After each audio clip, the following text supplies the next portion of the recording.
Ano na namang ginawa mo sa bata? Palagi niyo nilang pinagtutulungan yung anak ko ah. Ang tatanda niyo na para pumatol pa sa bata. Ano ba yung utak ninyo? Pang 4 years old? Ang lakas naman ng loob niyong kumuha naman ka. Nagpaalam ba kayo sa akin, ha? Hindi ibig sabihin na madali niya masungkit yan. May karapatan na kayong mga timawa kayo. Ipapakain mo pa dyan sa anak mo? Sumakit sana ang tiyan niyan dahil kinakain niya yung galing sa nakaw. Paano mo nasabi na galing sa puno yung mangga na kinakain ng anak ko? Ha? Sige nga. Kahit nga yung mga nahuhulog dyan, hindi naman namin kinukuha. Ano bang tingin ninyo sa amin? Hindi namin kayang bumili ng mangga? Tingnan mo nga, ibang mangga yan. Wala kaming ginagalaw na kahit ano dyan sa mga puno na yan ha. Kahit bilangin mo pa yan isa-isa, walang kulang dyan. Ang may kulang dito, yung mga utak ninyo. Sus! Hindi ako naniniwala dyan. Nakita talaga kitang nanunungkit kanina. Hindi ka nga lumabas. Paano ka makakabili? Ayan nga oh, may mga dahon pa. Hindi naman mahuhulog yung dahon kung hindi ka nanungkit. Palihim mo pang ginagawa ah. Akala mo ata hindi ka mapapansin. Lakas ng loob mo talagang babae ka. Saan ka ba humuhugot ng kapal ng mukha ha? Wow, nakakahiya naman sa tao mapang angkin kahit hindi naman sa kanila yung bunga ng puno. Hindi lang kayo pinapatulan. Ganyan na kayo umasta. Minsan, kahit na mababaw na dahilan, nagkakaroon ng hindi pagkakaunawaan ang magkapitbahay. Lalo na kung tungkol ito sa bunga ng isang punong kahoy. Kanino nga ba ang mas may tamang katwiran? Sino nga ba ang may maling paniniwala?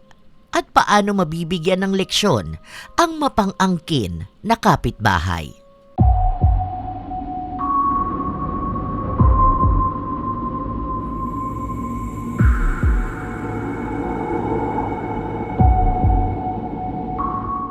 Love, narinig ko na naman sila sinusungkit na naman yung mga santol. Sino? Sino pa ba? Di yung tsuhin mo, tsaka yung pinsan mo. Kinausap ko sila nung nakaraan na wag naman nilang ubusin lahat. Kapag kasi kumukuha sila, talagang ubus Tapos walang natitira sa atin. Sabi ni mama mo, next week nga raw pupunta sila rito para makahingi ng prutas. O tapos yung bunga ng suha, ubus na rin. Sige, ako nang bahala. Kakausapin ko na lang si Tito Mario. Kaso baka mamaya niyan magalit na naman sila sa atin. Sabihin na naman nila na mayabang tayo, na hindi naman sa atin yung puno na yan. Ilang beses naman na yun ang naging dahilan ng awayan, di ba? Tapos magpapatawag na naman sila sa barangay. Huwag ka na ma-stress. At baka masama pa yan sa baby natin Hayaan mo na, ako nang bahala. Sa 5 taong pagsasama ng mag-asawang sina Kath at Simon, isa sa naging pagsubok nila ay ang pakikisama sa kamag-anak ni Simon. Sa iisang compound nakatira sina Simon at tiyuhin niyang si Mario. Dadalawa lang ang bahay at sa gitna nila may mga puno ng prutas. Pero ang puno na yon sa lupa ni na Simon nakatayo. Matagal na ang mga puno na yon.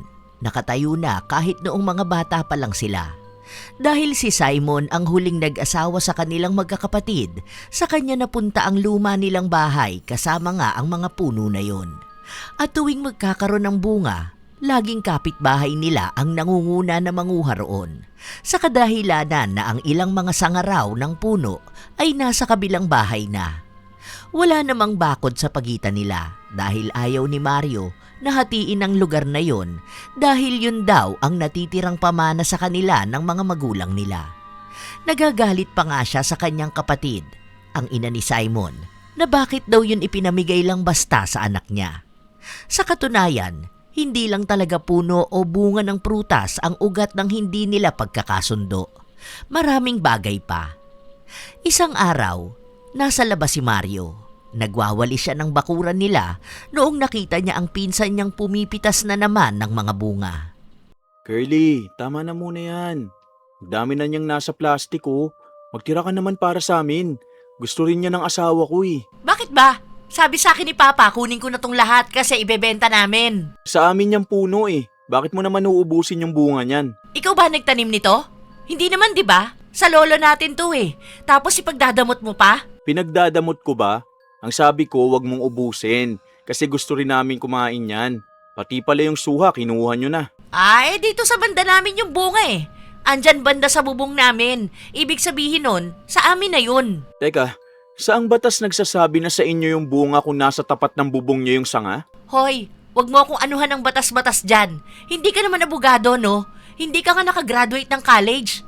Oh, ayan na pala si Papa. Siya ang kausapin mo dyan. Ang damot-damot nyo sa bunga. Hindi naman kayo yung nagtanim niyan. Mapag-angkin talaga. Ano na naman yan? Aga-aga pa. Tito, bakit nyo naman po laging pinapaubos yung mga bunga rito? Pati po yung sa manggano nakaraan, ang liliit pa, pinagkukuhan nyo na. Hindi nyo man lang kami tinitirhan. Sa inyo ba yan? Yun na nga ang sinasabi ko. Kaso inaaway niya ako pa. Nagagalit siya kasi nga kumukuha ko ng santol. Eh hindi naman nila yan mauubos. Paano? Madamot naman kasi yung asawa niyan eh. Para prutas lang ipagdadamot pa. Hindi naman din sila yung nagtanim nun. Wala pa sila sa mundo eh. Andyan na yung puno na yan. Hindi naman ganyan yung sinabi ko sa'yo eh. Ang sabi ko, wag mong ubusin lahat. Kasi nga nangihingi rin si Mama. Ano pang ibibigay namin? Hindi kami nagdadamot.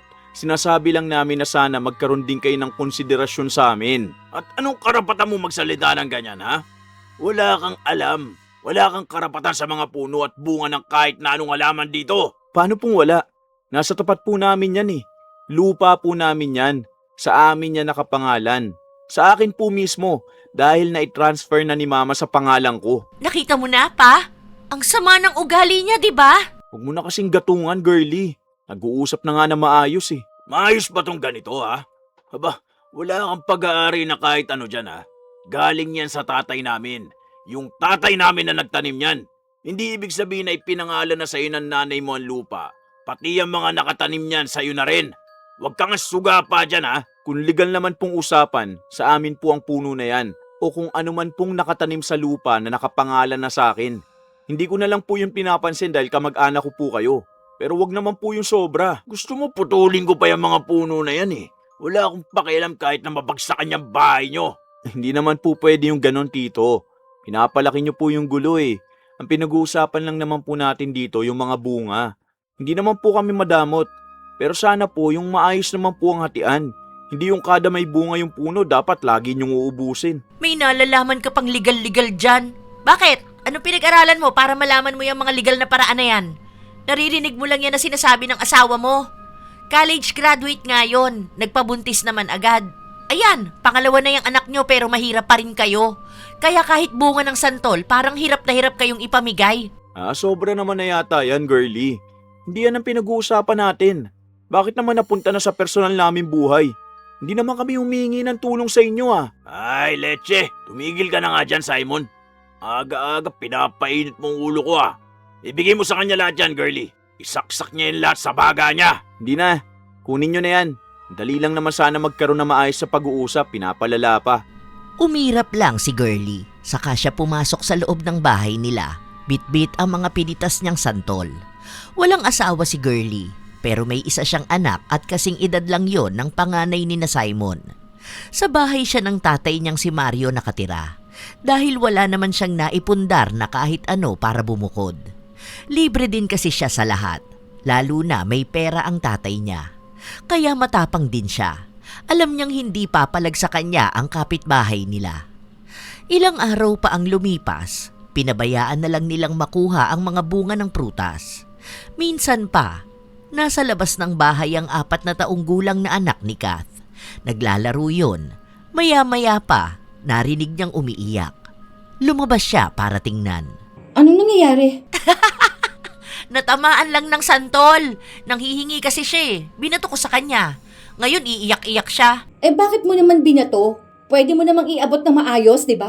Ang sabihin mo, lampa kasi ang anak mo. Ayan, kainin niya yung bulok na santol. Yan lang ang natira dito sa amin eh. Saka yan lang naman din yung nababagay sa inyo. Hindi na. Ikaw ang kumain yan. Bakit mo ako binato? Ang sakit ah! Natabaan pa ako sa ulo. Nakita mo na? Kung ikaw na matanda na nasaktan ng batuhin ka ng santol, ito pa kayang bata, hindi iiyak. Ayos ka rin ah. Ang tapang mo talaga.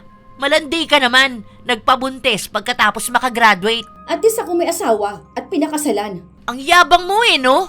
Kaya ang sama ng ugali ni Simon dahil sa'yo. Hindi naman sasama ang ugali namin kung hindi masama ang ugali ninyo. Hindi na lang to tungkol sa mga puno o sa mga bunga eh. May iba kayong gustong makuha. Yon ang sabihin mo. Tsaka wag mo ngang pinakikialaman yung personal namin buhay ha. Dahil hindi ka rin naman malinis. Mas masahol ka pa nga sa amin eh. Palibasa, andyan ka lang sa bahay ng tatay mo. Kaya kung makaasta ka, akala mo naman kung sino ka. Ah, ganun ba? Sige, sabihin mo yan kay Papa. Pa! Pa! Halika nga rito. Oh, ano na naman problema? Ayan oh, binato ko ni Kath ng santol. Sus, magsusumbong ka na lang, kulang pa. Ano na naman bang problema mong babae ka? Hindi naman akong nanguna. Binato niya ng santol yung anak ko. Nangihingi lang naman sana sa kanya eh. Eh paano? Hindi naman sana manghihingi yung anak ko kung tinirahan niyo kami ng kukuning bunga. Eh lahat na lang kasi gusto ninyong makuha. Ako pigo na ako sa'yo ha. Wala akong pakialam kahit pasabihin na buntis ka. Kasi kapag ako nagalit, talagang papatulang kita. Hindi na naman kita kamag-anak ha. Saka bakit pag galit na galit kayo sa amin na kinukuha namin yung bunga ng mga puno na hindi rin naman kayo nga nagtanim ha? Kung irereklamo nyo ako, sige, tumawag ka ng pulis at kapag napatunayan mo na mali ako, ipakulong mo ko. Ano? Bakit hindi ka tumawag? Hindi na lang kumibo si Kath, pero sobrang sama ng loob niya. Humihilab din ang tiyan niya dahil sa stress. Kung tutuusin, ang sabi ng iba, mababaw na dahilan lang naman daw ang pag-aaway nila na hindi na dapat mauwi pa sa demandahan dahil bunga lang yon ng puno. Pero ang hindi alam ng iba, hindi lang naman bunga ng puno ang inaangkin ng tiyuhin ni Simon, kundi ang lahat pati na rin ang bahay nila. Kaya lalo silang binibigyan ng problema para sila na ang kusang umalis. Kapag kasi umalis sila, ibig sabihin lang nun, pwede na yung tirhan ni Girlie. Nung gabi na, umuwi si Simon.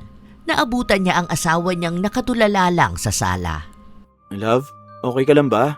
Ano nangyari? Nagtalo kami ng kamag-anak mo kanina eh. Akala ko ba sabi mo hayaan na lang natin na kunin nila yung mga bunga. Saka paubos naman na. Magtatag-ulan na. Hindi naman kasi yun. Umiyak si Nathan. Paano yung pinsan mo, binato ba naman ng santol yung bata? Ayun, di binato ko pabalik sa kanya. Nagsumbong din sa tatay niya. Ngayon kung ano-anong pinagsasabi, ipaputol na kaya natin yung puno para wala na rin pinag-aawayan. Total, sila rin naman yung nagsabi na puputulin nila yun. Kaso kasi nung binigay ni mama yung lupa, ang sabi niya wag daw natin puputulin yung mga puno kasi malaki rin ang tulong nun. Lalo na kapag ganito na tag-init. Kaso laging pinag-aawayan eh. Tapos idagdag mo pa yung pinsan mo. Siya ang isa sa mga dahilan kaya ang gulo-gulo eh. Kakausapin ko na lang si mama para itanong kung pwedeng putulin yung puno. Pupunta yun dito bukas para siya na rin makipag-usap kay tito. Tama ka nga, grabe na rin yung stress natin dyan eh. Binigay na nga yung mga bunga sa kanya eh. Hindi naman kasi bunga yung gusto niya. Akala ko ba kasi mag-a-abroad yung pinsan mo na yun? Bakit hanggang ngayon nandito pa rin? Tapos, pati bata, pinapatulan niya. Kapag siya naman ang ginantihan, parang bata na tatakbo sa tatay niya. Akala niyo naman sobrang nakakatakot yung tatay niya. Kung tutuusin, kapag idinamanda naman natin sila, wala silang laban eh. Kasi nasa pangalan mo yung lupa. O tapos yung mga puno, nasa lote naman natin. Ang layo pa sa boundaries papunta sa lote nila. Yung malapit lang, yung mga sanga. Pasensya ka na, love ah. Sana pala tinuloy na lang natin yung una nating usapan noon. Doon na lang sana tayo tumira malapit kina mama mo. Kaso kasi, naiintindihan ko naman na malapit yung trabaho mo rito. Wala naman sanang problema kung marunong lang silang makisama. Kaya naman natin mag-adjust sa kanila eh. Ilang beses naman na silang kinausap ng maayos. Kaso sila itong ayaw magpatalo. Gusto nila palagi na lang silang iintindihin. Tapos, hindi naman sila marunong umintindi sa atin. Ay, nai-stress talaga ako. Dinamayan na lang ni Simon ang kanyang asawa para lang mawala ang pinoproblema nito. 6 na buwan pa naman na ang tiyan ni Kath. Baka maging mas delikado kung palagi na lang siyang problemado. Kaya lahat na ng kayang gawin ni Simon, ginagawa na niya para lang hindi laging nag-iisip o sumasama ang loob ng kanyang asawa. Kinabukasan, dumating nga ang ina ni Simon. Nasa trabaho siya, kaya si Kath na lang ang nagsabi sa kanyang biyenan. Mabait naman ito sa kanya, kaya pinakinggan siya. Kilala rin kasi nito ang nakatatanda niyang kapatid, kaya sinubukan na lamang niya itong kausapin. Kaso, mukhang lumala ang alitan. Bakit hindi yung dalawang yun ang iharap mo sa akin? Bakit kailangan ka pa nilang tawagin para kausapin ako? Kami yung araw-araw na nagkikita, di ba? Paano naman kasi pa? Ang akala kasi nila matatakot ka dahil lang sa kaharap mo yung kapatid mo. Ano matatakot? Aba, kahit magkademandahan pa kami. Mga plastic sila. Dapat silang umarap sa akin ngayon. Mga duwag! Ikaw naman din, Malu. Huwag ka naman maging sakim. Baka nakakalimutan mo na yung lupa na yan. Lupa ng tatay natin yan. Kahit pa sabihin na hinati na sa ating dalawa to, hindi pa rin tama na pinamigay mo lang basta sa anak mo. Sinabi ni Malu na anak naman niya yon at hindi niya naman ipinaubaya sa iba, kaya bakit daw nagagalit ang kanyang kapatid. Pinigilan na lamang ni Malu ang kanyang sarili na magalit dahil baka mas lumala at kung saan pa mapunta ang usapan. Nung gabi na, umuwi na si Simon, naroon pa rin ang kanyang ina. Nalaman niya ang nangyaring usapan, kaya sinubukan niyang siya naman ang kumausap sa kanyang tiyuhin. Ngayon ikaw naman? Ano pa bang problema nyo, ha? Ipapaputol na po namin yung mga puno bukas. At anong karapatan mo magdesisyon na putulin ang mga puno, ha? Sa inyo ba yan? Pag-aari nyo ba yan? Ilang taon yan ilalagaan ng tatay namin, tapos kayo gusto nyo lang mawala? Aba, kung hindi ba naman sagad ang kakapalan ng pagmumukha nyo? Yan ang sinasabi ko sa kapatid ko eh. Kaya huwag niyang ibigay basta yung lupa ng tatay namin. Dahil malamang sa malamang, tatanggalin lang yung mga puno. May karapatan po kami dahil nasa lupa namin nakatayo yung puno. Hindi po ba sabi nyo okay lang putulin ng puno? Ngayon po, bakit ayaw nyo na? Para wala na rin po makinabang sa atin sa mga bunga niyan. Ay, wala naman po pala talaga kaming pakinabang sa bunga. Kasi kayo naman po ang kumukuha ng lahat eh. Magtanim na lang po kayo dyan sa lupa nyo. Para sa inyo talaga yun. Ba't tarantado ka? Hindi mo yan pwedeng putulin dahil tatay namin na nagtanim yan. Wala kang kwenta talaga kahit na kailan. Binabastos mong pinaghirapan ng lolo mo. Kaya nga niya yan itinanim eh para may maaani kapag dating ng tagbunga. May respeto po kay lolo. Pero kung lagi na lang po natin pinagtatalunan ng puno na yan at yung mga bunga, mas maganda pong alisin na lang. Ilang taon na po na puro ganito ang pag-aaway natin eh. Hindi na lang po ito tungkol sa simpleng bunga ng santol o ng suha eh. Mas malalim na pong dahilan. Kaya kahit ayaw nyo po, ipapaputol namin ang puno na yan. Magpapabakod na rin po kami para maihiwalay na namin yung lugar namin sa inyo. Lagi na lang nai-stress ang asawa ko eh. Mabait po ako. Pero sobra naman na po itong ginagawa nyo sa pamilya ko. Naging matapang si Simon na ipaglaban ang pamilya niya.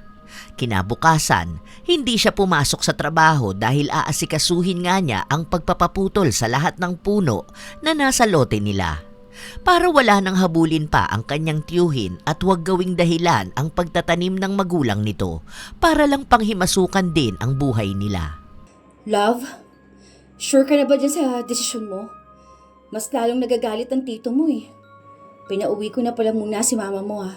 Kasi kahapon nahihilo na siya dahil doon sa pagtatalo nila ng tito mo. Munti ka na mahimatay. Ayoko namang ma-stress yun tapos atakihin pa. Naiinis na kasi ko eh. Paulit-ulit na lang na ganito yung pinag-aawayan namin.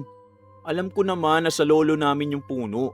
Pero nung buhay pa naman si lolo, ang sabi niya yung bunga ng puno na tinanim niya dapat paghatian namin. Hindi yung pag-aawayan. Sa totoo lang, simple lang naman na awayan to eh. Kanina nga bumili ako sa tindahan, narinig ko yung mga chismosa. Sabi nila, bakit daw kailangan pang umabot sa pagtatalo yung simpleng bunga lang ng santol? Yun na nga. Bakit kailangan pang ganito yung kalabasan? Ang hirap kasi dun kay Tito. Gusto niya siya lagi yung papanigan. Ay, teka lang, may tao ata sa labas. Baka yan na yung magpuputol ng puno. Lumabas silang mag-asawa. Dumating na nga ang magpuputol ng puno pero kasama naman din ang mga tao sa barangay. Ang dami ring mga kapitbahay na nakikinood sa awayan nila. Hati ang opinyon ng mga tao. May nakakaunawa sa mag-asawa, meron namang nagsasabi na ang babaw nilang tao para palakihin ang normal na problema lang ng magkakapitbahay. Simpleng bunga ng puno, bakit daw hindi nila pag-usapan ng maayos? Pero wala namang alam ang ibang tao sa pinagdaraanan ng mag-asawa. Ano pong meron? O yan, nagpatawag na ako ng barangay. Ayaw niyong makinig sa akin ha? Dapat pulis na ang tinawag mo pa eh.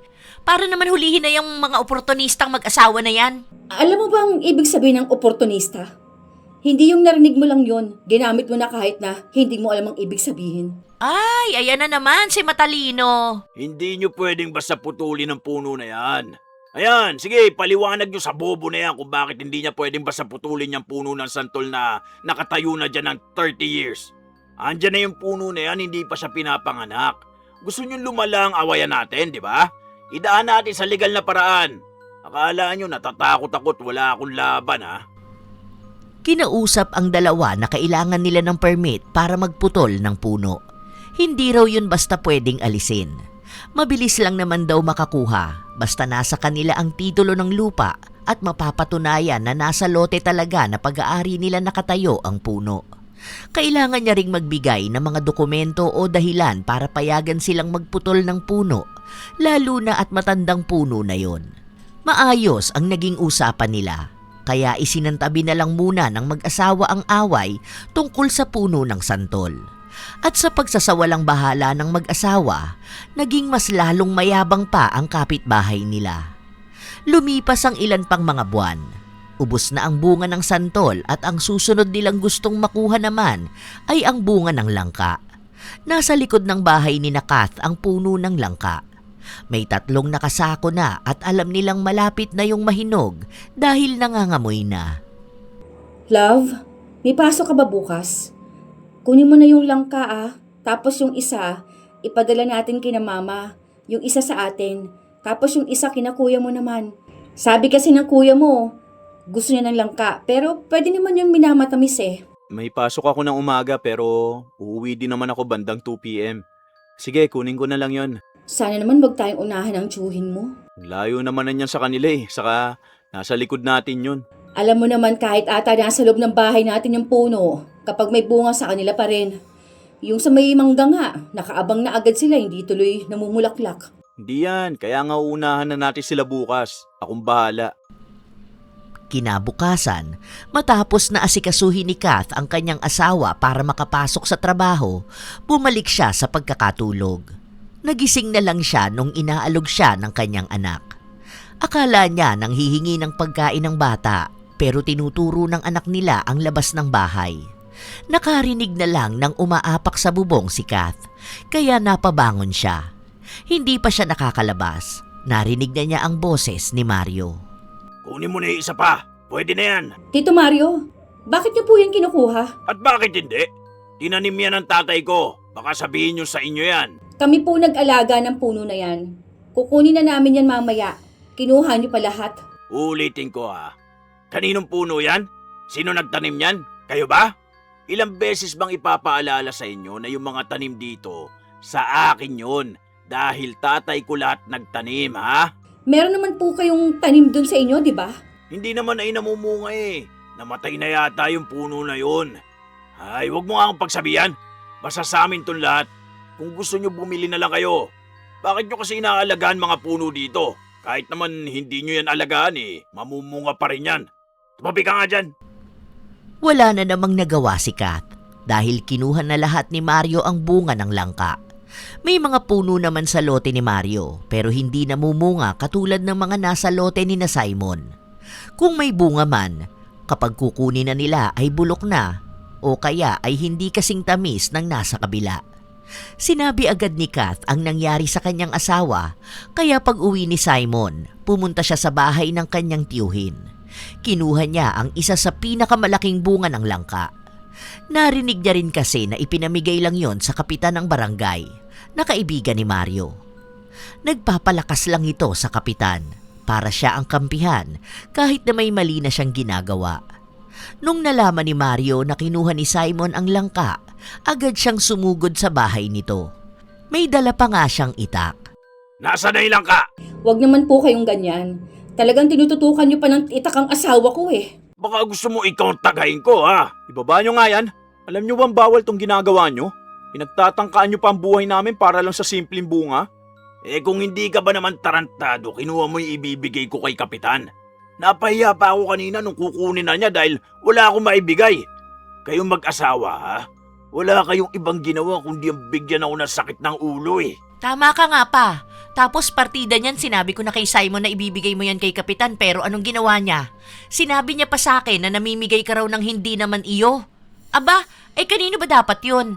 Ikaw yung anak ni Lolo tapos tanim yan ni Lolo. Malamang lahat ng bunga ikaw talaga may-ari.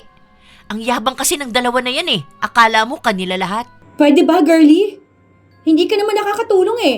Pinapagulo mo lang lalo yung sitwasyon dahil dyan sa mga pinagsasabi mo. Mamaya makapatay pa yung papa mo. Huwag mo nga akong pagsabihan. Bakit? Totoo naman talaga yung sinasabi ko ah. Hindi mo kasi pinag-iisipan yung mga sinasabi mo eh. May masaktan lang talaga sa amin pag sisisihan nyo to. Narinig mo yun pa? Ikaw pa raw magsisisi. Sila na nga yung gumawa ng mali. Kapag hindi ka dyan tumahimik, Kat, puputulin ko talaga yung dila mo. Nasanay lang ka! Sobra ka na po, Tito. Handa kang makasakit para lang sa bunga na kinuha mo. Subukan mo lang nagalawin ng pamilya ko. Baka kalimutan ko magkamag-anak tayo. Akala mo talaga nakakatakot siya eh, no? Wala kang ang laban sa papa ko eh. Ibigay nyo na lang kasi para hindi na kayo masaktan. Oh, ayan. Ibibigay nyo rin naman pala. Hinintay nyo pa talaga akong magalit sa inyo? Ito ang tandaan nyo ha.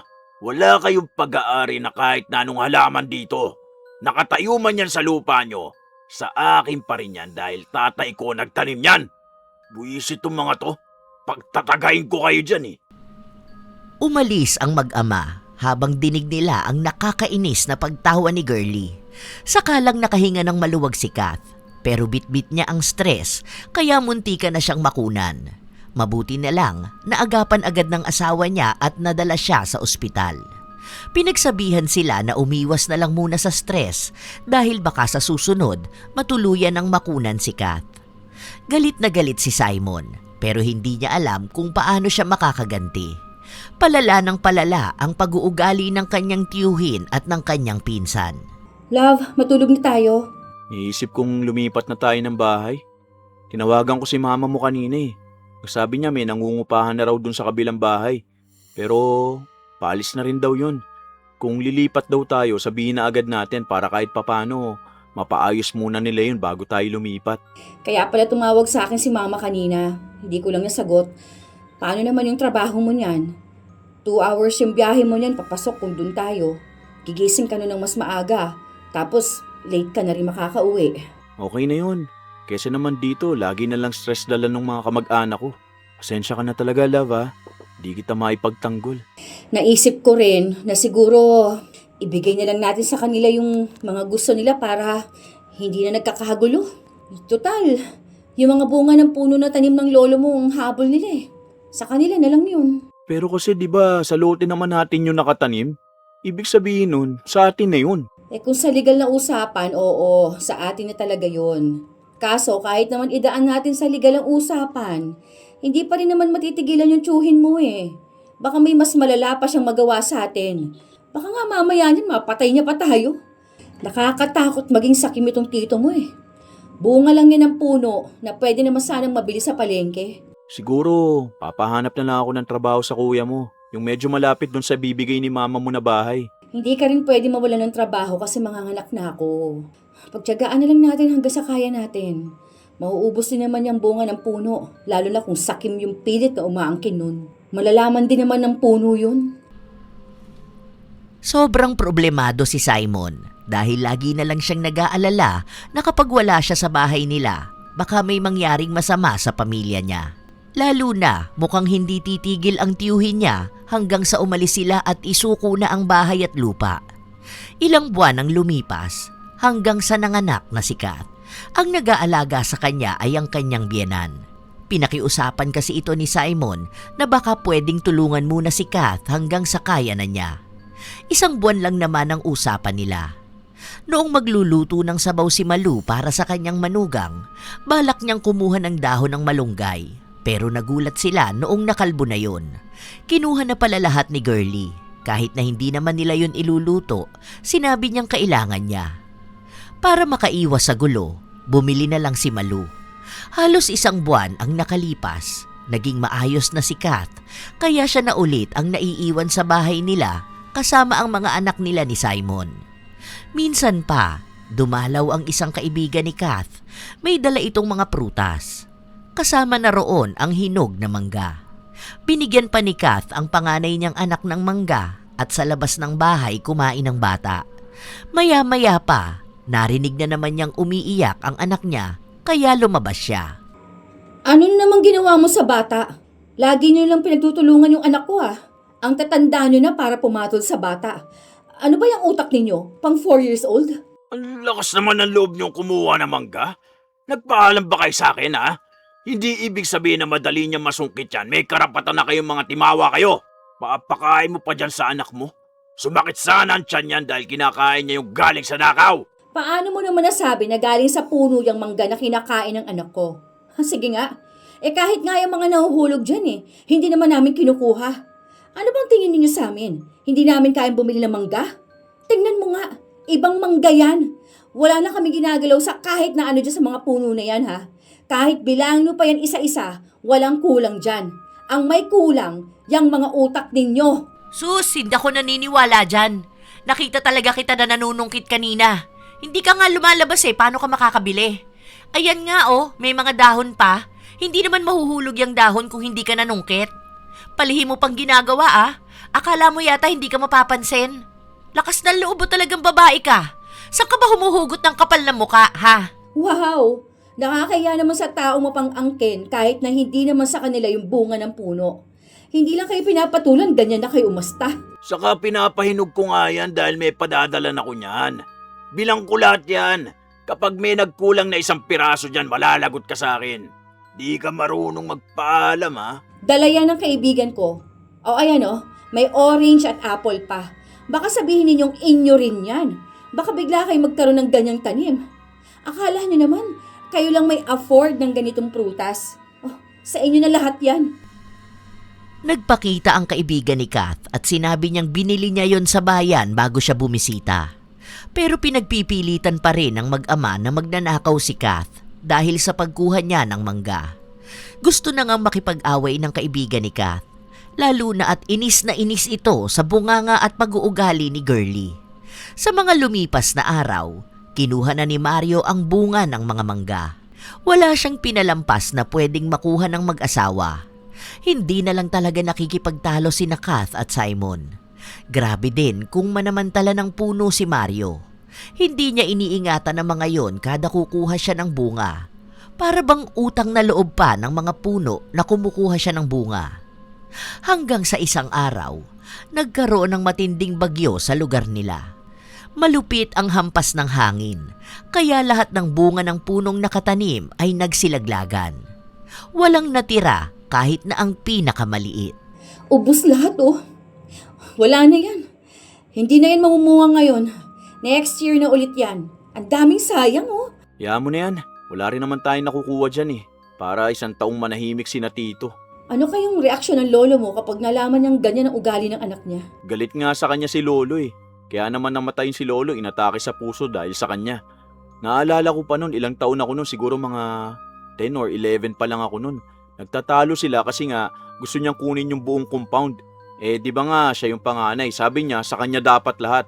Tapos ang ginawa ni Lolo, nahati na pala niya yung lupa tapos ito nga kay mama napunta to. Tapos sa akin naman ngayon pinamana. Ganun kasi siya Kapag may gusto siya, kahit makapatay siya, gagawin niya talaga.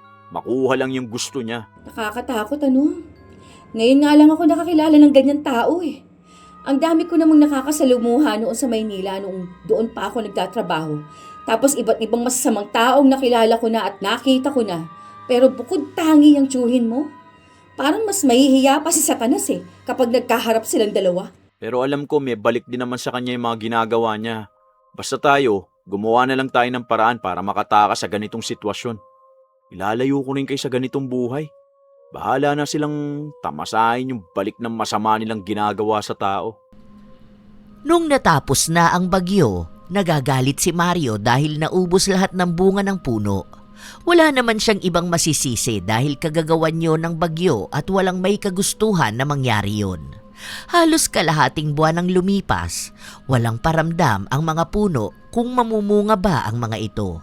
Kaya ang ginawa ni Mario, nagpausok siya sa tapat mismo ng bahay ni Kath. Dahil may mga bata sa bahay, pinatay agad ni Kath ang apoy.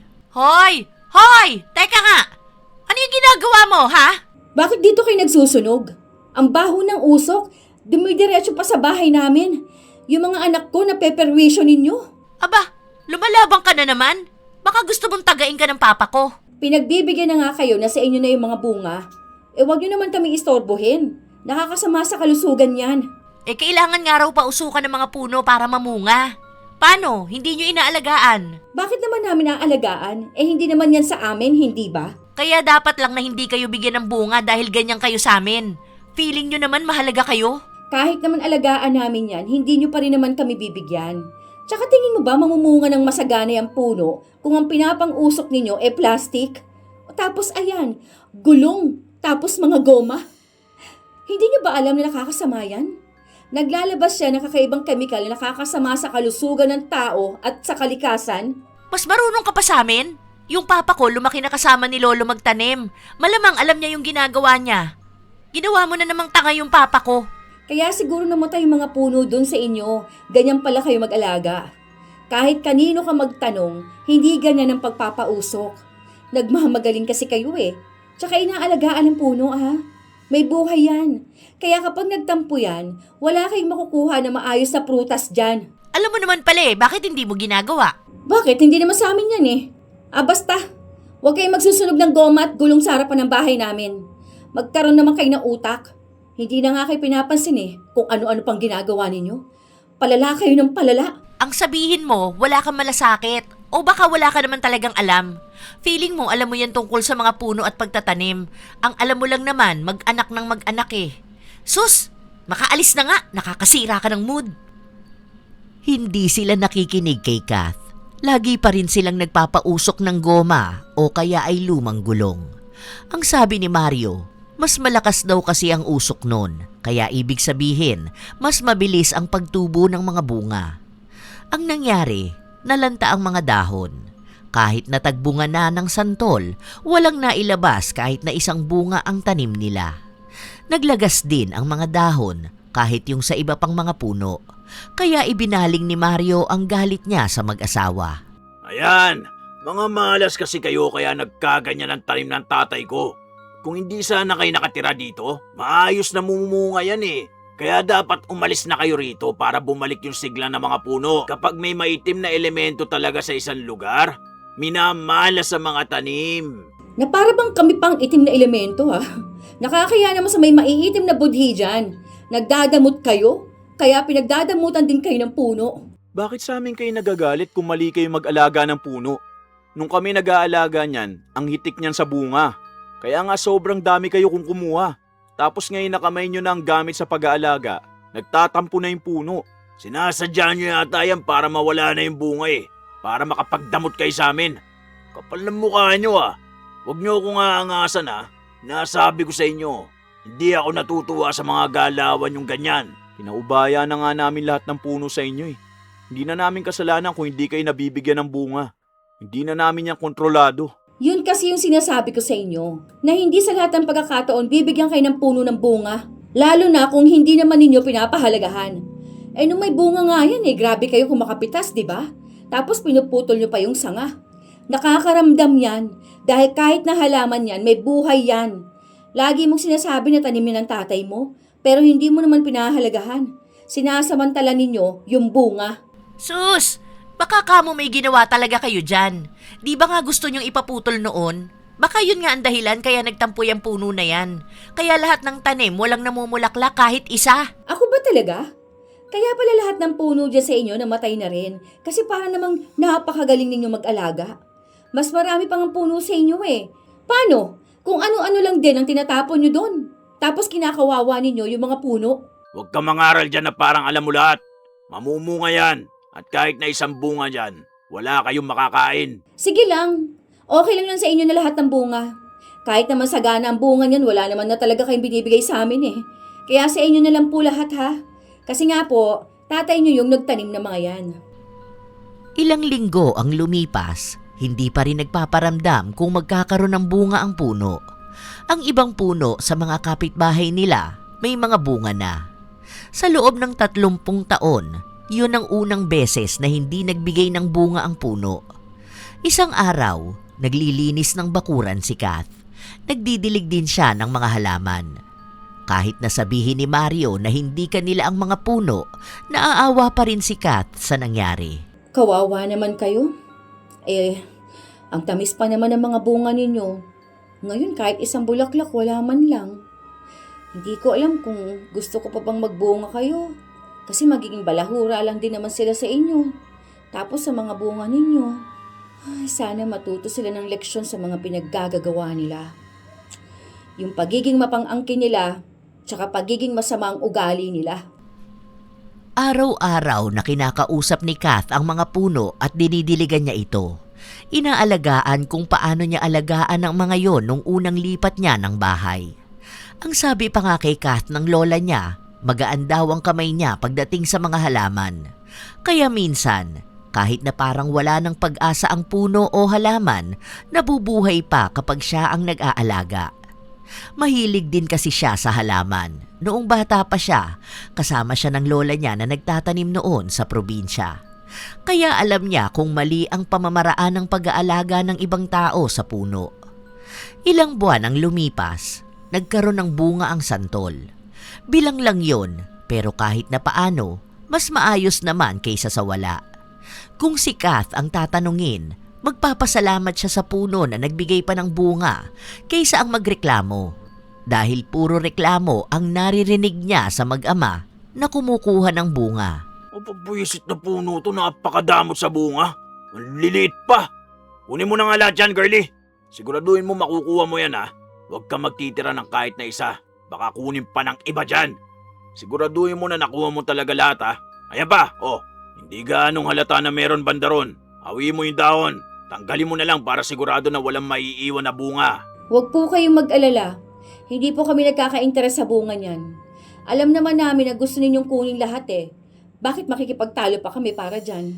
Talaga ba? Kaya pala lagi ka nakatingala. Nag-aabang ka ng mahuhulog para sa'yo na lang. Sorry ka, sa amin pa rin tong lahat. Wala kayong karapatan dito.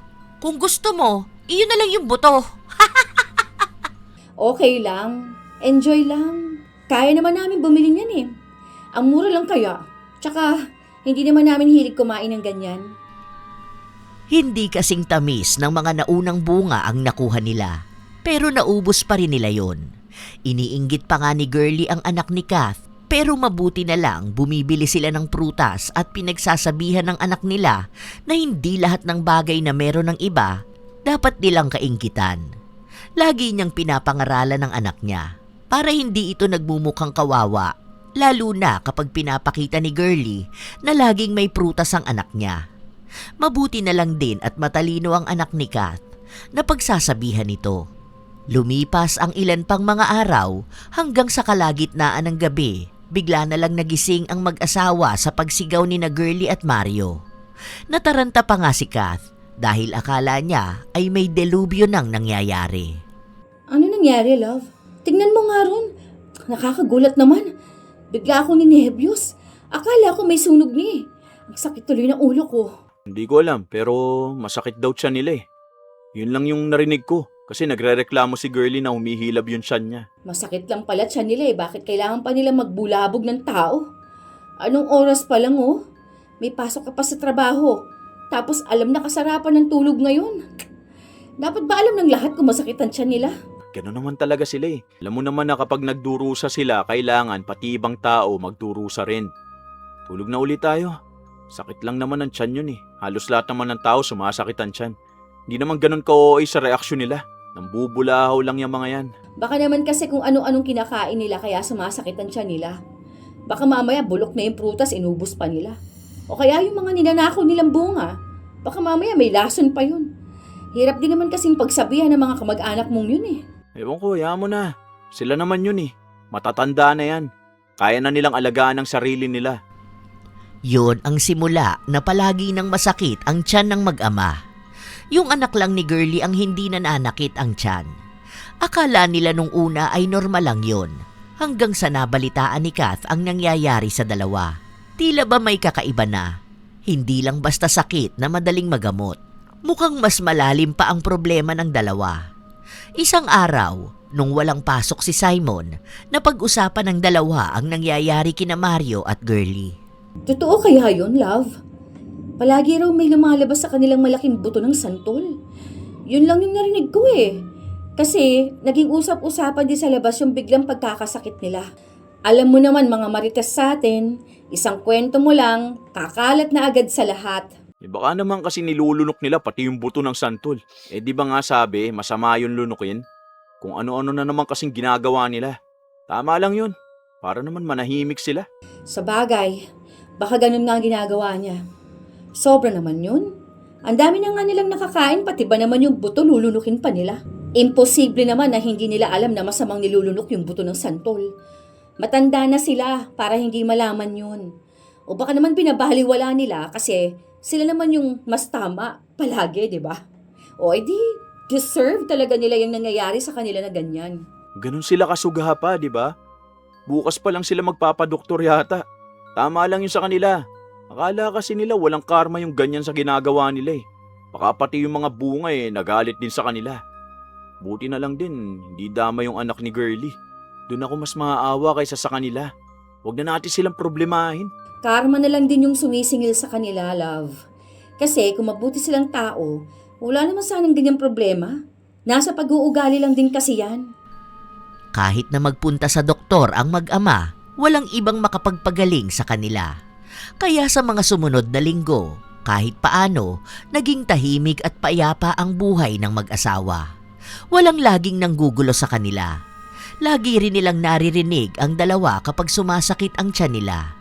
Gaya na lamang ng isang araw na lumabas si Kath para maglinis ng bakura nila. Grabe ang sakit ng tiyan ko. Nasusuka pa ako. Aray ko.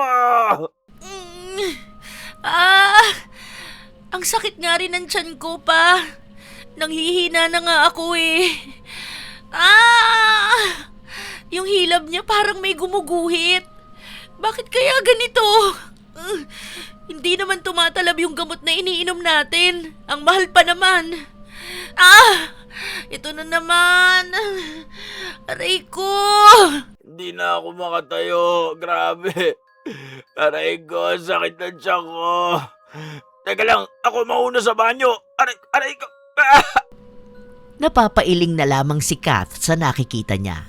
Hindi niya alam kung naaawa ba siya sa dalawa o sapat lang yon na nararamdaman nila. Para na rin kasing nakaganti sila sa mga ginawa ng mag-ama na yon. Pero malambot naman ang puso ni Kath at maawain siya. Tumagal ang sakit ng mag-ama.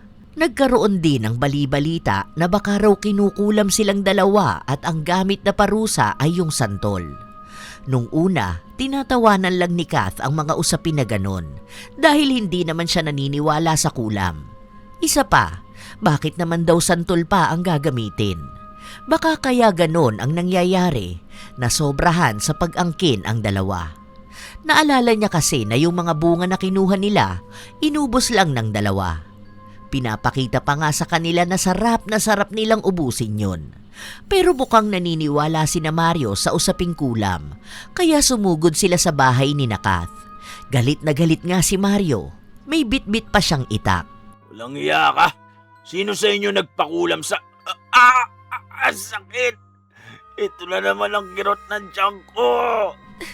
Itigil mo na tong pangungulam sa amin! Aray, ang sakit! Hindi ka na talaga naawa sa amin? Anak ka ng demonyo! Kapag talaga... sakit ng tiyan ko. Humihilab na naman. Alam ko talaga na ikaw lang ang may kakayahang gumawa nito. Tumira ka ba naman sa probinsya ng mga mangkukulam? Grabe ang sakit. Ang lakas makaubos ng lakas. Hindi ko alam kung anong sinasabi ninyo. Bakit ko naman kayo kukulamin? Alam nyo, kesa susugod kayo rito na may dalang itak, tapos manghihina lang din naman kayo, doon na lang kayo sa bahay ninyo. Tapos magmuni-muni kayo.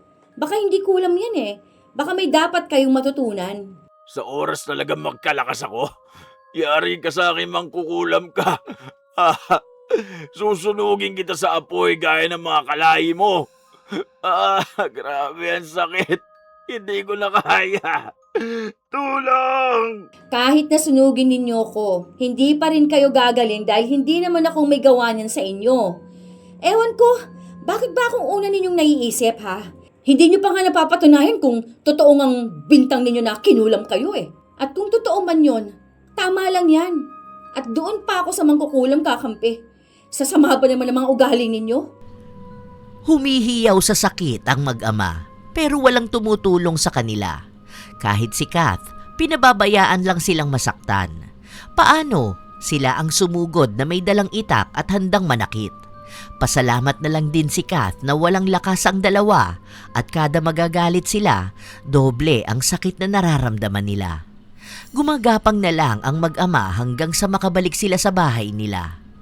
Kinuwento ni Kath ang nangyari, kaya galit na galit si Simon. Sinabi niyang hindi niya mapapalampas ang ginawang yon ng tiyuhin niya.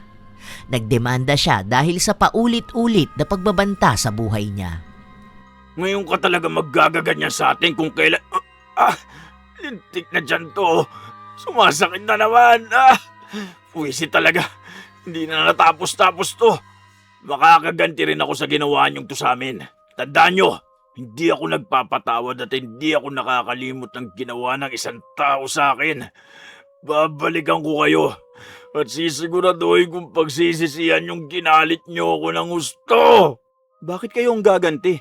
Kayo na nga yung gumawa ng masama eh. Hindi kayo ang biktima rito. Paano kung may lakas kayo? Nasaktan niyo pa yung mag-ina ko. Hindi na talaga kayo nagbago. Buti nga sa inyo, nagkakaganyan kayo. Karma niyo yan. Baka pati yung puno at mga halaman gumaganti na sa sama ng ugali niyo.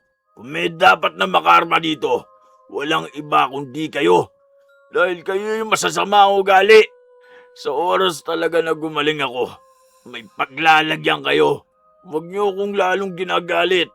Baka makalimutan ko talaga na magkadugo tayo. Hindi pa ba masama yung ginagawa niyo? Nagbabanta kayo sa buhay ng iba. Naturingan na kamag-anak namin kayo, ganyan pa kayo makitungo. Napakasama niyo naman po. Para kayong walang puso ah. Nakakala niyo kayo lang ang dapat naiintindihin ng mga tao sa paligid niyo. Gumagawa na ng paraan si Simon para makaalis sila roon. Dahil baka nga maging maayos ang kalagayan ni Mario, biglang saktan ang pamilya niya. Pinag-usapan ng mag-asawa ang dapat nilang gawin, kaya ang naging desisyon nila, unahin na munang ilipat ang mga bata. Ang mga magulang muna ni Kath ang nag-alaga sa dalawa. Hindi kasi pwedeng basta iwan ng mag-asawa ang bahay nila. Baka angkinin lang ni na Mario. Ang unang usapan nila, ibenta ang bahay pero nanghihinayang sila kaya naghanap na lang sila ng uupa ron. Mabilis namang nakarating kay Mario ang balak nila. Kaya kahit na may sakit na siya, nagawa niya pa ring manggulo. Malaki ang ibinagsak ng katawan ng mag-ama. Halos butot balat na rin sila. Kung aalis kayo, umalis kayo. Hindi yung ipapaupa nyo yan. Ano na lang mangyayari sa lupa ng tatay ko pag nagkataon? Baka mamaya yung uupa dyan hindi maalagaan ng mga tanim. Baka masayang lang yung pinaghirapan ng tatay ko. Wala ka talagang kwenta. Kaya malas na napunta sa iyo yung bahay at lupa na yan. Kaya hindi ko matanggap na sa iyo yung binigay ng nanay mo eh. Wala na rin naman pong aalagaan na tanim eh. Patay na po ang mga puno, lahat yan. Tignan nyo oh, wala na mga dahon, tapos sobrang dry. Parang anytime nga, babagsak na yan eh. Ayaw nyo lang ipaputol. Kahit na! Di ako papayag. Walang ibang pwedeng tumira sa bahay na yan. Lalo na kung hindi naman kamag-anak. Kahit na hindi po kayo pumayag, wala kayong magagawa dahil lote ko to. Bahay ko to. Ako mas may karapatan dito. Kahit na saan pa tayo magpunta. Kung may gagawin kayo masama sa mga titira dito, kayo ang mananagot dun. Napaparusahan na nga kayo, hindi nyo pa magawang magbago. Paano kayo gagaling niyan kung ganyan pa rin kayo? Nalaman na namin na kinulam kami. At ang sabi pa, babae ang gumawa nun. Umanday ang asawa mo na ibalik sa kanya ang kulam. Gumaling lang talaga kami. Doble ang sakit na ibabalik namin sa kanya. Aray! Anong ako? Bakit ako sinisisi mo? Marami kayong kaaway, hindi lang kami. Mayabang kasi kayo. Pati nga yung sa kabilang bakod kaaway nyo, di ba? Sa kaparehas na problema. Yung tungkol sa mga bunga kasi, sabi ninyo, nakalabas yung sanga banda dyan sa inyo. Kaya kayo na ang may-ari nun. O dun palang mapang-angkin na kayo eh. Kaya wag akong sisihin mo. Baka ganyan na nangyayari sa inyo para magbago kayo. Hindi para mas lalong lumala ang sama ng ugali ninyo. Ang sabihin mo, kampon ka ni Satanas. Kaya wala kang ibang malapitan kundi ang kadiliman. Ano? Tama naman ako, di ba? Para magbukang ikaw ang malakas, pinapahina mo kami ng sobra. Kung masama akong tao, hamak naman na mas masama kayo. Hindi nyo pa nga napapatunayan kung sinong gumawa niyan sa inyo. Kung totoo man na nakulam kayo, tapos nagbibintang na agad kayo. Kahit na kailan, hindi ko sinamba ang kadiliman. Kung anong nangyayari sa inyo, baka balik yan sa sama ng pag-uugali ninyo. Ah, sisiguraduhin ko mas mahirap ang pagdaraanan nyo. Aray ko, ang tiyang kumilab na naman. Aray ko. Ito na naman, para na naman sinusunog ang mga laman loob ko. Aray ko po. Sabay na humihiyaw sa sakit ang mag-ama. Pati ang pagdumi nila may lumalabas na dugo. Kaya minsan, takot na silang dumumi. Bawat sakit na iniinda nila, kay Kath nila sinisisi. Lumapit na sila sa albularyo pero walang makapagpagaling sa kanila. Tila baselyado na rin ang kulam na yon at habang buhay na nilang paghihirapan. Isang araw, habang nasa bahay ang mag-asawa at naghahakot ng ibang gamit, napag-usapan nila ang tungkol sa nangyayari sa mag-ama. Totoo kaya nakulam yung nangyayari sa kanila? O baka yun lang yung sinisisi nila dahil wala silang ibang mapagbintangan? Hindi ko alam. Hindi ako naniniwala sa ganun eh. At kahit naman sa probinsya ako lumaki, at may mga nagsasabi na yung kakilala namin mangkukulam daw, hindi naman ako lumalapit sa mga yun. Kaya hindi ako yung may gawa nun. Gusto ko makaganti sa kanila, oo. Pero hindi naman ako umabot sa punto na lalapit ako sa kadiliman, no? Ipagdasal ko na lang sila para Diyos na ang bahala. Hindi ako mabuting tao, pero hindi naman ako ganun kasama. Naniniwala naman akong hindi ikaw ang may gawa nun. Ang pinagtataka ko, sinong gagawa nun? Kasi nitong mga nakaraan na sobra na yung ginagawa nila, saka naman sila biglang binawian ng ganti. Alam mo, hindi ko alam kung masaya ba ako na nagkakasakit silang ganyan o maaawa ako. Pero, deserve din naman kasi nilang parusahan, di ba? Kung totoo man na nakulam sila, baka yung nakaaway nila. Kasi may iba pa silang kaaway eh. Naalala ko kasi yung niyayabang noon ni Girlie, na kahit daw asawa ata ng pulis, hindi makapalag sa kanila. Tapos yung matatanda pa na ginugulangan nila. Hindi pa yun Meron pa yung dating kapitbahay eh. Yung dyan sa kabilang compound na kamuntikan ng sunugin ng tito mo yung bahay dahil sa awayan nila sa bunga rin ng mangga. Siguro nakakaalam ng ibang issue ng tito mo, mama mo lang. Kasi siya yung kapatid at nakasama ng mas matagal. Tanungin ko kaya si mama, no? Kaso lagi naman yun nasa simbahan eh. Hindi naman yung lalapit sa mangkukulam. Ako kasi naniniwala ako sa ganun eh. Kasi yung lola ko parang marunong din manggamot tapos kwento ni mama na ganun din daw yung mga ninuno namin.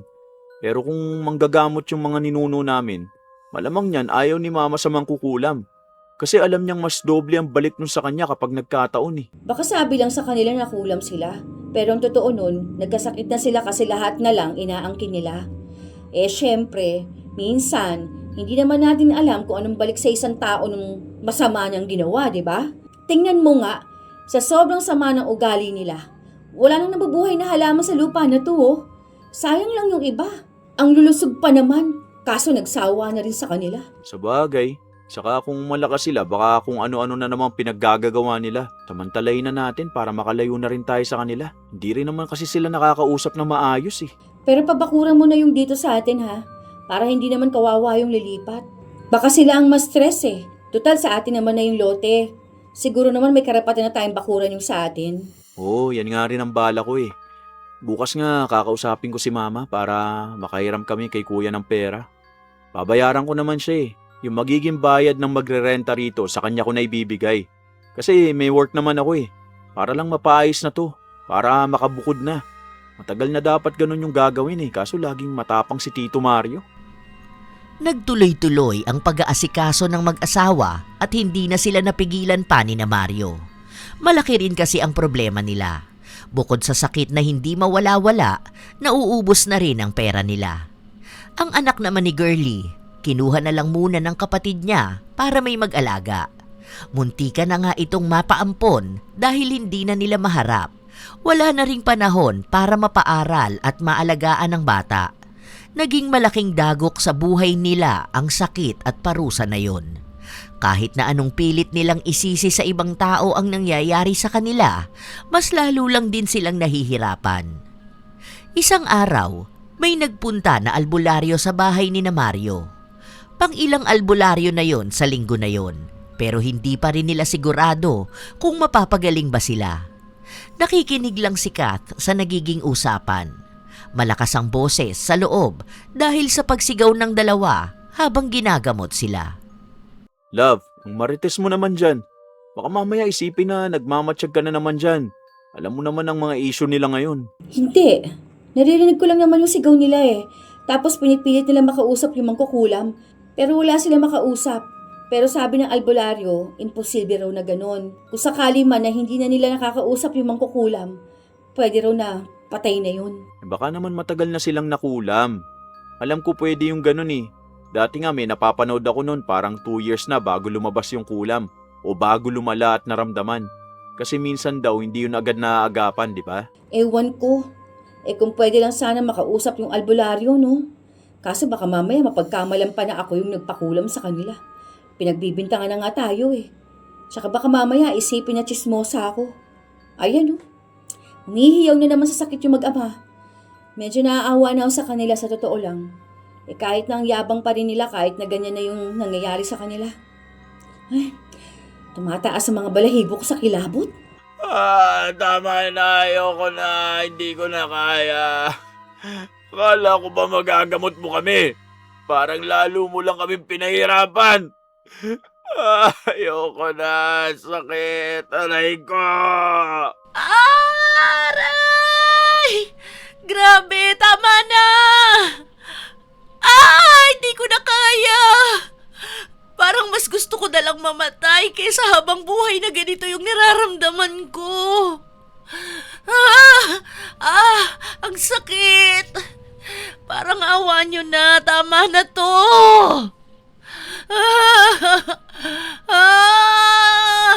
Nakakakilabot yung sigaw nila, no? Diyos ko, halatang halata yung sakit na dinaranas nila ngayon. Sino kaya may gawa niya sa kanila?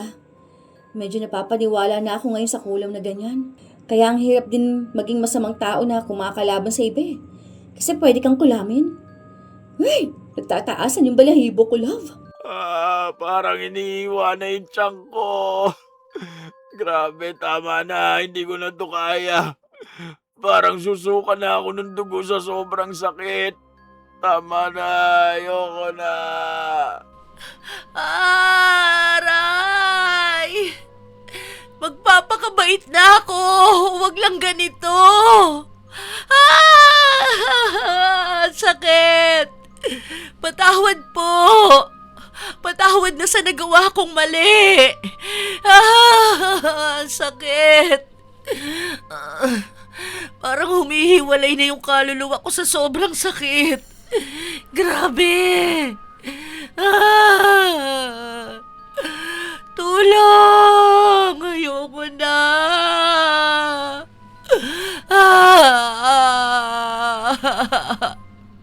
Umalingaw-ngaw ang sigaw ng mag-ama. Wala naman silang ibang magawa kundi damahin ang sakit dahil parang sumusuko na rin sila. Walang kahit na sinong albularyo ang kayang magpagaling sa kanila. Simula noon, hindi na lumabas ang mag-ama sa loob ng bahay nila. Pero lagi pa rin silang naririnig na humihiyaw sa sakit. Minsan pa, dumating ang isa na namang malakas na bagyo. Nung panahon na yon, winawasiwas talaga ng malakas na hangin ang bubong ng bahay nila. Kasabay nun ang pagbagsak ng lahat ng puno sa mismong bahay ni na Mario. Dahil doon, nasira ang tirahan nila. Basa lahat ng kanilang gamit. Wala na silang ibang masisilungan kundi ang bahay ni Kath. Dahil wala pa namang nangungupahan doon at hindi pa tapos ang pagpapabakod, pinatuloy muna silang mag-ama. Sa totoo lang, hiyang-hiya nun si Mario dahil unang beses na ganon ang nangyari sa buhay niya. Dati, mayabang siya. Ngayon naman, siya na ang mukhang kawawa na humihingi ng tulong sa iba. At doon pa sa taong minamaliit nila noon. Grabe ang lakas ng hangin. Kasi hindi naman natutumbay ang mga puno kahit noon pa eh. Ilang bagyo na yung dumaan kahit na minsan hindi man lang natagilid dyan. Tapos ngayon biglang bagsak talaga lahat. Kasi nga, patay na yung mga puno kaya ganun. Sabi ko nga nung nakaraan, magiging delikado na yung mga puno na yun. Hindi na kasi yun gaya noon na talagang matatag yung ugat. Hindi na kasi inalagaan eh. Tapos sinamantala pa. Yun ang sinasabi ko pagdating sa mga puno, na kung aalagaan, magbibigay na masaganang bunga. Kung pababayaan, magdadala ng problema. Hindi naman kasi ako pinakinggan.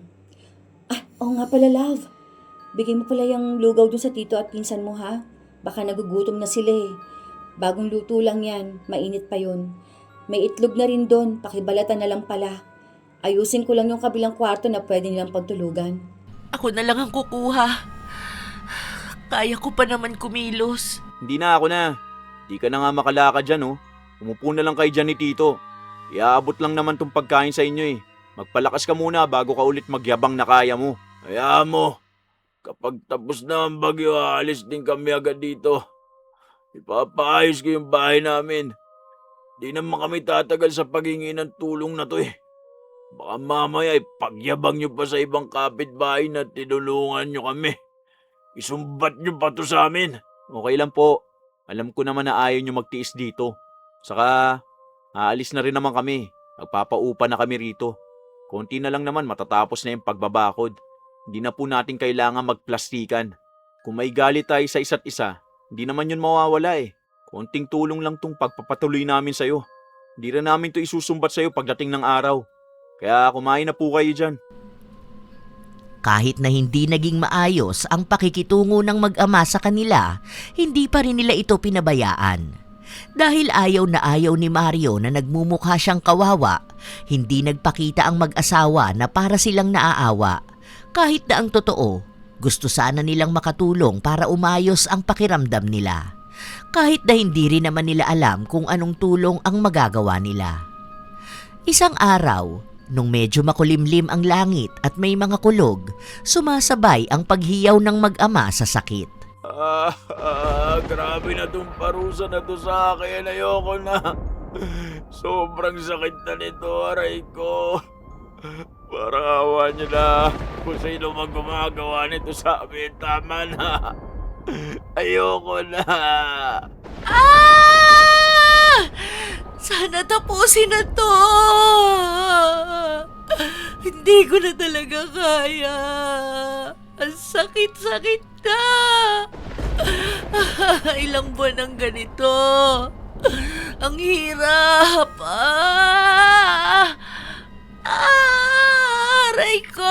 Ayoko na. Ang sakit.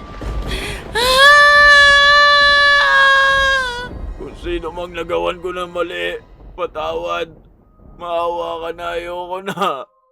Magbabago na ako, pangako. Tama na to. Ang sakit na. Nakatingin lang ang mag-asawa sa dalawa. Ayaw nilang lumapit dahil baka magalit pa sa kanila, pero hindi nila matiis na tingnan lang ang dalawa na halos mamatay na sa paghihirap. Sobra na ang sakit na yon, kahit na nakikita lang nila ang dalawa, parang ramdam din nila ang iniinda ng mag-ama. Pinainom na lang nila ng erbal na gamot at umaasa na baka kahit paano ay maibsan ang sakit. Pero halos 2 oras, tuloy-tuloy na humihiyaw sa sakit ang dalawa. Sinabi pa nga ni Mario na kung may taong galit sa kanya, sana tinuluyan na lang ang buhay nila. Mas malala pa raw yung binigay na parusa sa kanila. Parang mas hihilingin nilang wakasan na lang ang buhay nila kaysa maging ganun katindi ang kirot ng kanilang mga tiyan. Nasuka pa nga sila, matapos nun ay hinang-hina sila. Ang mag-asawa ang tumulong sa mag-ama. Kinabukasan, nanghihina pa rin ang dalawa. Pero wala na ang bagyo, kaya ibig sabihin nun, aalis na sila sa bahay ni Kath at aasikasuhin ang isang problema nila, ang tungkol sa bahay nilang nabagsakan ng mga puno na dati ay inaangkin nila. Nakaupo lang ang mag-ama sa sofa habang ang mag-asawa naman ay nag-uusap. Ano? Pauuwi na ba natin sila?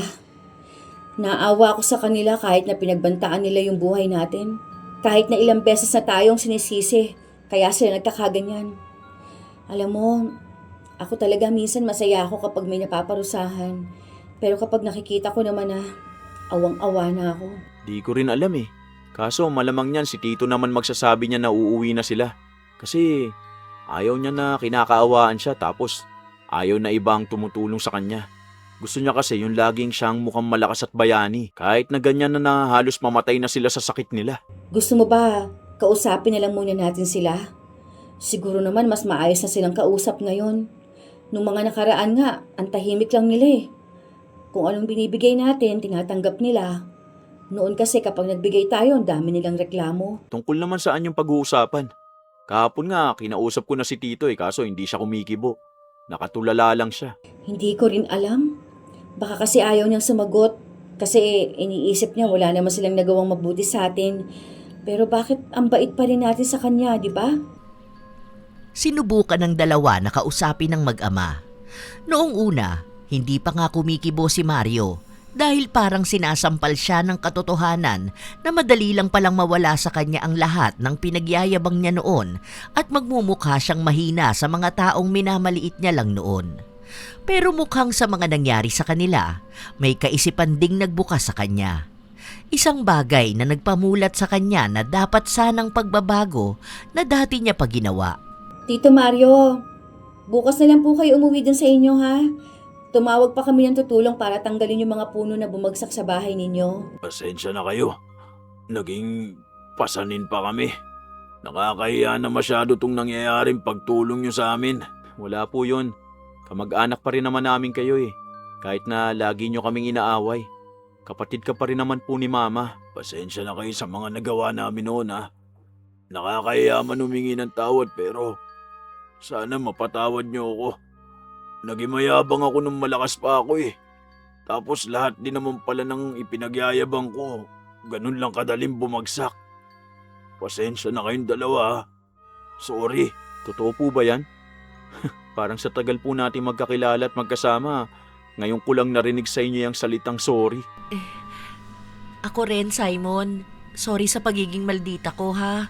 Akala ko may maipagmamalaki ako sa buhay. Wala naman pala. Pasensya ka na. Sorry talaga. Pati sa'yo, Kat. Ikaw yung madalas kong nakakaaway dahil ang yabang ko. Ang sama ng ugali ko. Siguro itong nangyayari sa amin parang pinapakita na lang sa amin na hanggat kaya pa, matutong magbago at tumanggap ng pagkakamali. Naku, kapag bumabait pa naman ang isang tao, maagang kinukuha ni Lord. Kaya nga, pero hindi pa naman ako ganun sobrang bait kasi dami ko pang utang na pagiging masamang tao. Naman namin inihingi na mapatawad nyo kami agad ngayon. Lalo na sobrang lala nung uli natin mga away. Pasensya na talaga ha. Tapos kayo pa yung pinagbintangan ko nagpakulam sa amin. Bakit po, Tito? Alam nyo na po ba kung sino nagpakulam sa inyo? Di ko pa rin alam pero mukhang nung sinabi ng albularyo parang may kilala na ako. Kaso namatay na kasi yun Halos 1 taon na nakalipas. Ang sabi nga ng albularyo, minsan hindi naman daw talaga lumalabas agad yung kulam ng isang tao. Hindi ko na rin alam kung may pag-asa pa ba kami mabuhay pero habang humihinga at lumalaban pa, gusto ko bago ko lisanin ang mundong to. Nakagawa naman ako na mabuti. Yun yung pagtanggap ng pagkakamali ko. Hindi naman pala ganun kahirap aminin na may mali ako Ayan, sa sobrang mapang-angking ko, pati yung kulam at karma nakuha ko na. Pati yung madalas natin pinag-aawayan ng mga puno ayan, kusang napunta sa amin. Bumagsak nga lang. Tapos ako, naaalala ko pa noon, may apo kasi siya na sabihin na nating hindi maayos ang pag-iisip. Pero nasa Maynila na kasi yun ngayon. Kada mangunguha ko ng bunga ng santol sa kanila, doon ko sa batang yun binabato yung buto na nakain ko na. Tapos kapag iiyak, aasarin ko palalo. Kaya nagagalit yung matanda sa akin Pero binabaliwala ko lang siya. Ayun, kaya isa ako sa mga taong nagalit siya. Kaya siguro nung nagkaroon siya ng pagkakataon, talagang kasama ako sa ginantihan para maiganti yung apo niya. Sana po maging maayos na kayo. Kahit na hindi natin alam kung tunay nga na nakulam kayo o kung tunay na wala ng pag-asa. Aalis na rin naman po kami rito. Sana sa susunod na magkikita tayo, maayos na kayo. Mag-iingat din kayo palagi. Pasensya na talaga kung sa tagal nyo rito, kayo na lang lagi ang nag-a-adjust. Salamat din dahil tinulungan nyo pa rin kami. Kahit pwede nyo naman kaming pabayaan bilang ganti sa mga nagawa namin. Hindi naman kami ganun kasama. Naaawa rin naman kami sa tao kahit na sila yung gumawa ng masama sa amin. Napaparusahan na nga kayo, dadagdagan pa ba namin yung pasakit sa inyo?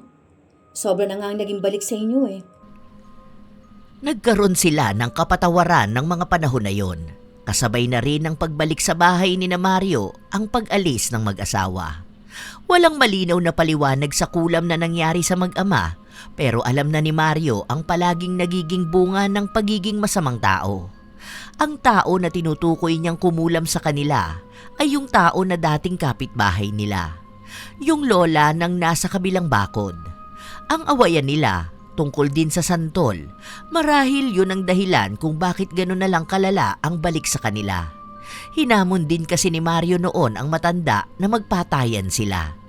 Pinagbantaan niya rin na tatagain niya ang leeg ng mga apo nito at ibabaon ng ulo sa ilalim ng puno ng santol. Doon nagsimulang magalit sa kanya ang matanda at bago ito namatay ay bitbit ang mga kagamitan sa pangungulam.